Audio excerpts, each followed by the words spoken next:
అది 2024 మే 14వ తేదీ 2000 మంది ఫ్యాక్షన్ అండ్ పార్టీ మూకలు ఒక్కచోట చేరారు. ఒకే వర్గంపై మరో వర్గంపై దాడులకు తెగబడ్డారు. కనిపించిన షాపులపై రాళ్లు విసిరారు, వాహనాలకు నిప్పు పెట్టారు. ఇదంతా పగలు, ప్రతీకారాలు, ఫ్యాక్షన్ రాజకీయాలకు పెట్టింది పేరు పల్నాడు జిల్లాలో జరిగింది.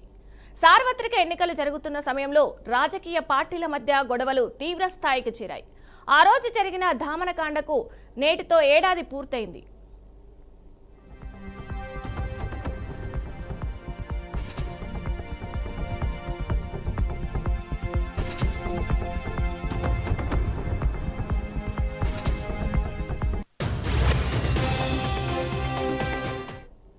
ఆ రోజు అప్పటి మాచర్ల ఎమ్మెల్యే పిన్నెల్లి రామకృష్ణారెడ్డి కారంపూడి వెళ్లేందుకు రెడీ అయ్యారు. ఆ సమయంలో అప్పటికే అక్కడ పరిస్థితి ఉద్రిక్తంగా మారింది. టీడీపీ, వైసీపీ వర్గాల మధ్య గొడవ పతాక స్థాయికి చేరింది. రాళ్లు, కర్రలతో పరస్పరం దాడులకు దిగారు.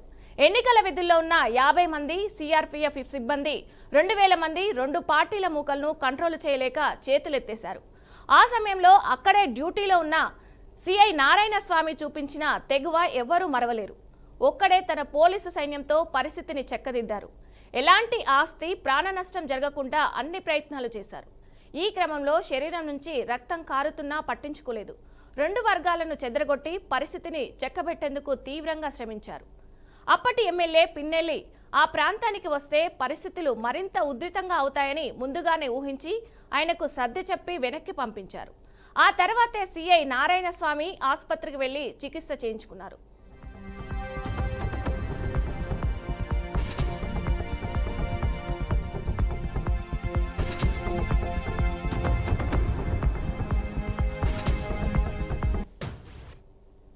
ఆ రోజు సిఐ నారాయణ స్వామి చాకచక్యంగా వ్యవహరించకపోతే చాలా పెద్ద నష్టం జరిగి ఉండేదని కారంపూడి వాసులు చెప్తున్నారు. అలాంటి అధికారి మళ్ళీ తమ ప్రాంతానికి రావాలని కోరుతున్నారు. ఆ రోజు ఆ సార్వత్రిక ఎన్నికల్లో మే 14 జరిగిన ఎన్నికల్లో ఈ వైసీపీ అల్లరి మోకలో ఎంతో ఇబ్బంది పెట్టాలని ఇసు ప్రయత్నం చేశారు. అయితే ఆ రోజు నా పేరు జాస్తి గంగారావు, మాది కారంపూడి మండలం పెదకొదగల గ్రామం, కాకానూరుపాలెం విలేజ్. నేను ఎక్స్ఎంపీని. ఆ ఎన్నికల్లో పోలీసు వారు పకడ్బందీగా ఎంతో ధైర్య సాహసాలు చూపించి ఎలక్షన్ జరిగింది. పల్నాడు అంటేనే ఫ్యాక్షను. ఈ ఫ్యాక్షన్కి ఎట్ట జరుగుద్దా అని గుప్పిట్లో పెట్టుకొని ఎలక్షన్ చేసినారు. అప్పుడే పోలీసు వారు ఫోర్స్ మొత్తాన్ని ఉపయోగించి అన్ని విధాలుగా ఎంతో శాయశక్తులుగా పనిచేయటం జరిగింది. అప్పుడు కొత్తగా అంత ముందు రోజే పదవి బాధ్యతలు పట్టిన సిఐ నారాయణ స్వామి గారు ఎంతో వ్యూహంతో బాగా కష్టపడి పనిచేసిండు. ఆయన గతంలో కారంపూడి మండలం ఎస్ఐగా పనిచేసి సబ్ ఇన్స్పెక్టర్గా పనిచేసిన అనుభవం ఉంది. ఆ అనుభవం బాగా ఉపయోగపడ్డది. ఆయనకి ఏ ఊరు ఫ్యాక్షను ఏందనేది మొత్తం తెలుసు. అవన్నీ ప్రశాంతంగా అన్నీ జరిగిన తర్వాత ఆ ఎలక్షన్లో ఓడిపోతామని భయంతో వైసీపీ వాళ్ళు మళ్ళీ మరుసటి రోజు కారంపూడి వచ్చి ఎంతో భయభ్రాంతులకు గురి చేసి చివరికి సిఐ గారి మీద దాడి చేయడం జరిగింది. అప్పటి సిఐ ప్రాణాలకు తెగించి మరీ తమ ఆస్తులను కాపాడారని కారంపూడి వాసులు చెప్తున్నారు. లేదంటే ఆ రోజు తమ ప్రాంతం శ్మశాన వాటికలా మారిపోయి ఉండేదని అంటున్నారు. మా వాటంతా కుళ్ళ చేశారు కదా, నారాయణ స్వామి గారు మమ్మల్ని బాగా కాపాడాడండి. ఆయన రావాలని మేము కోరుకుంటున్నామండి. కారంపూడి మమ్మల్ని బాగా కాపాడాడు. పల్లకొడుతుంటే అడ్డం తిరిగారు. పల్లకొట్ట కాకుండా అన్నాడండి నారాయణ స్వామి గారు. ఆయన రావాలండి కారంపూడి. ఎవరు పగలగొట్టారమ్మా? వైసీపీ వాళ్ళు అండి.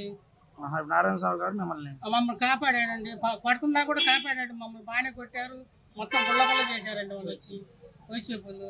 ఎలక్షన్ బాగా చేశాడా? గుళ్ళ చేశారు మమ్మల్ని బాగానే. ఆ స్వామి మరికి నారాయణ స్వామి మరికి కాపాడాడు మమ్మల్ని. మళ్ళీ రావాలనుకుంటున్నా. అదే సమయంలో సీఐ నారాయణ స్వామిపై రాజకీయ దుమారం కూడా రేగింది. టీడీపీకి అనుకూలంగా సీఐ వ్యవహరించారని వైసీపీ సీనియర్ నేత పెర్రి నాని ఆరోపించారు. అంతేకాదు పోలీస్ అధికారికి కులాన్ని కూడా ఆపాదించడం అప్పట్లో చర్చనీయాంశమైంది. నారాయణ స్వామి చౌదరి గారు ఎవరు? గతంలో కారంపూడిలో సబ్ ఇన్స్పెక్టర్గా పనిచేశాడు. అక్కడ ఉన్నటువంటి అందరితో తలలో నాలుగులాగా మెలిగినటువంటి ఈ నారాయణ స్వామి అయితే మాత్రమే తెలుగుదేశానికి అనుకూలంగా ఏదైతే రెంటచింతల మండలంలో వైఎస్ఆర్ కాంగ్రెస్ పార్టీ వాళ్ళని ఓటింగ్ రాకుండా తగ్గించాలి, ఈ కారంపూడి మండలంలో తెలుగుదేశం పార్టీ వాళ్ళేమో బూతులు క్యాప్చర్ చేసుకోవాలి, వైసీపీ వాళ్ళు బూతుకు రాకూడదు. అంటే అక్కడేమో